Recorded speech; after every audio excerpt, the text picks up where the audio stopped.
So today I want to talk about why conventional positioning doesn't work, or at least why it doesn't work in its entirety on its own. Okay, because the reason is I don't know whether anyone saw this, but a couple of years ago it was doing the rounds, and an analogy of taking a pen. And it was the analogy of taking a pen and putting it into a pot with some other pens, and then putting 99p on the pot, right?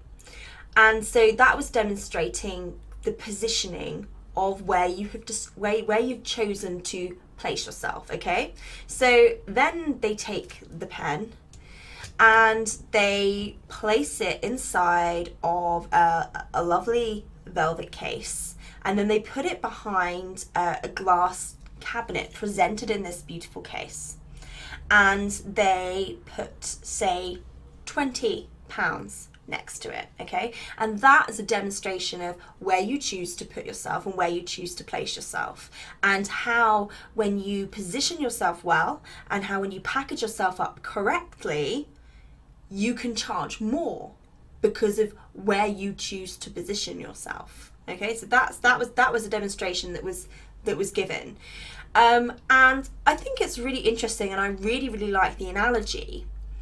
The problem is that we're taking the same pen that we placed 99p on and then wrapping it up. So we're seeing ourselves. So when people try and attempt to position themselves in the real world, they then, maybe they get a flashy website and they put their flashy website up. Maybe they get a VA for the first time, and that makes them feel a little bit more important, like, oh, I've got a VA or a PA, that's someone else working for me. So that makes me feel a little bit like, oh, feeling a bit more important, and that maybe presents to the world that I'm a little bit more important because I have a VA. I don't know, I'm making this up now, but the way that they're packaging themselves up, how they're appearing, maybe they get a rebrand done, they get some really cool photos, some brand photos done, and that goes out to the world, and that maybe makes them feel a little bit better, like they're a bit of a bigger business, right? And they're starting to position themselves as this thing. Maybe they decide to specialize, as I advise everybody to do, specialize to become the expert. Okay, so they're specializing to become the expert. The problem is you're still seeing yourself as this 99p crappy pen, and then there's a phrase, and it's really gross, that we used in our household growing up, which is, you can't polish a turd. And it's really horrible, but this is what we do to ourselves. We have for so long placed a value on ourselves that when we take it and we put ourselves into that velvet box and put ourselves behind glass, we feel like an imposter. We don't feel like we deserve to be there. And it is bullshit. Absolute bullshit. We need to stop seeing ourselves as this crappy pen and start seeing ourselves as this amazing, golden, beautiful, awesome, useful, inspiring piece of amazingness. That is how we need to start seeing ourselves. And this is why positioning, just doing what we just described, doesn't work unless you are willing to do the work up here. You've got to own your amazingness. And we can plod on in life and time can just go by, right? You know, sometimes you look back and think, whoa, where did all the time go? Where did that decade just disappear to? And we forget all of the amazing things that we've achieved. We overlook all of the amazing things that we've achieved. We put ourselves down. We play down our successes particularly if you're British, we're brilliant at that. Play down your successes. Oh no, I didn't do that. It was just a book. I have been terrible for it. I've done some incredible things in my life, and I am so unbelievably British.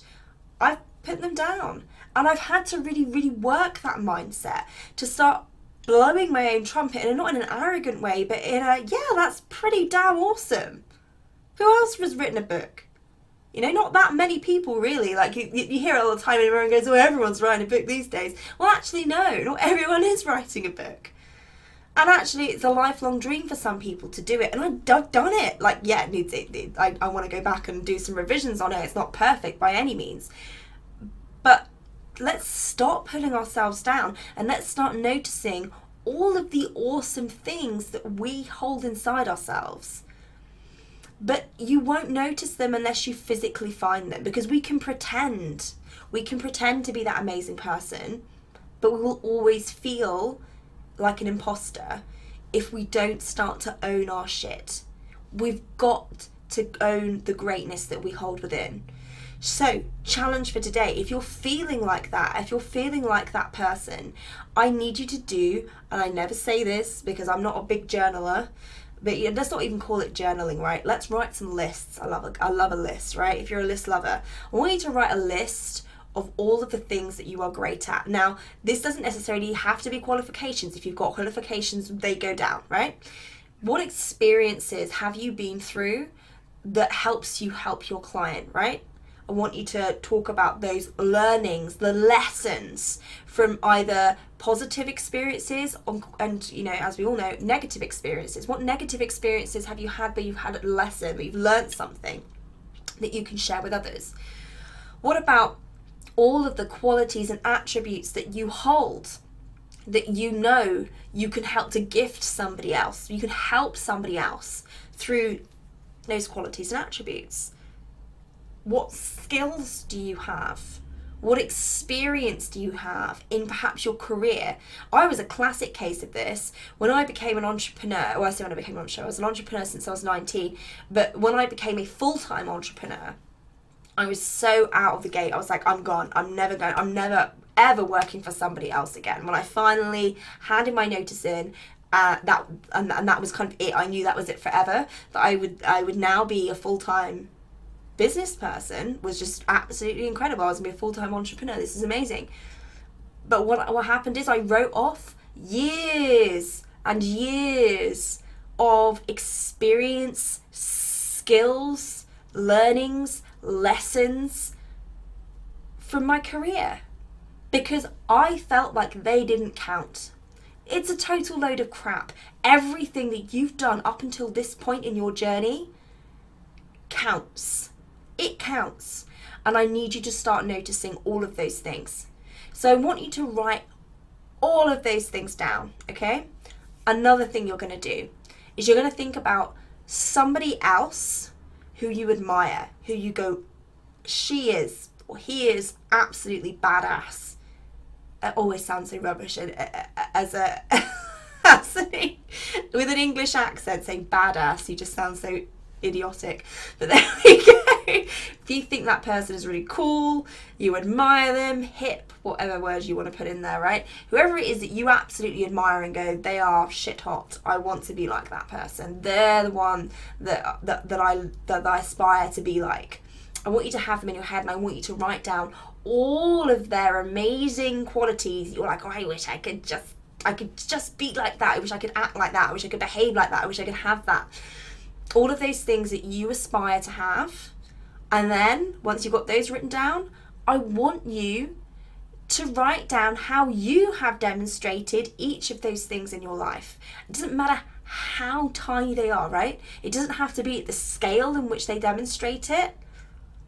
I want you to write down all the things that you can note, and go and ask for help, right? So if you get someone who knows you really well, if you've got gaps, go out there and say, look, I'm trying to do this thing. I'm trying to work out how I demonstrated this particular attribute or quality. Can you help me out? Can you think of a time when I did? Get some help. And if you genuinely can't, and I'd be hard pushed to say that you won't be able to find anything, but if you genuinely can't, I want you to write down how you could. And that's the next stage. So after you've written down where you have demonstrated all of those things, I then want you to write down how you are going to demonstrate them moving forward, how you can continue to take that forward. Because if we can grapple onto something, even if it's tiny, we can amplify that. And the other thing to remember is that even if you have got a gap, even if you're like, I don't know where I have demonstrated that, the fact that you can recognize it in somebody else means that you have it, because you can't recognize something you don't know. You know of it, you can do it, and it may feel uncomfortable. It may feel uncomfortable. It will feel uncomfortable, but you absolutely can. And it's your choice. It's a choice you make. Are you going to continue to stay as you are? Or are you going to choose to change? Are you going to choose to be more you? Are you going to choose to do the things that you know will make you happier? Yes or no? It's a simple choice. And it's a choice that I leave with you to make.